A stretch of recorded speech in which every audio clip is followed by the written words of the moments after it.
இது வரைக்கும் நடந்தது எல்லாத்துக்குமே சாரி. இதுக்கப்புறம் நீ எப்படி சொல்கிறியோ அப்படியே இருக்கு. இந்த பிரேக்கப் சீன்லாம் வேணாம் திவ்யா, என்னால் முடியல. எப்பயும் போல நார்மலாக பேசு திவ்யா. அருண் ப்ளீஸ் அருண் புரிஞ்சுக்கோ. விளையாட்டு பண்ணிருக்காது திவ்யா, சீரியஸாக பேசேன். எங்கள் அம்மாக்கெல்லாம் தெரிஞ்சதுன்னா அவ்வளோதான் திவ்யா. அவங்கள யோசிச்சு பார்த்தியா கொஞ்சமாவது? எவ்வளோ நம்பிக்கையாக இருக்காங்க. ஹீரோ ஒரு நிமிஷம், நமக்குள்ளே சண்டை வருதுன்னா புதுசா இல்லை ஃபஸ்ட் டைம் பிரேக்கப் பண்ண நம்ம இது எல்லாத்தையும் பார்த்துட்டு தானே திவ்யா வந்திருக்குங்க.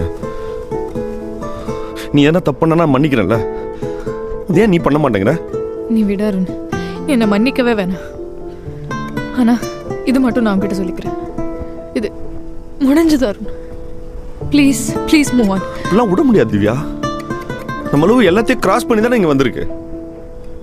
இதுக்கெல்லாம் பிரிஞ்சா அப்போ இவ்வளோ நாள் லவ் பண்ணதெல்லாம் வேஸ்டா? அப்போ அருண் நான் மூவ் ஆன் பண்ண ஆரம்பிச்சிட்டேன், நீயும் மூவ் ஆன் ஆகுறதா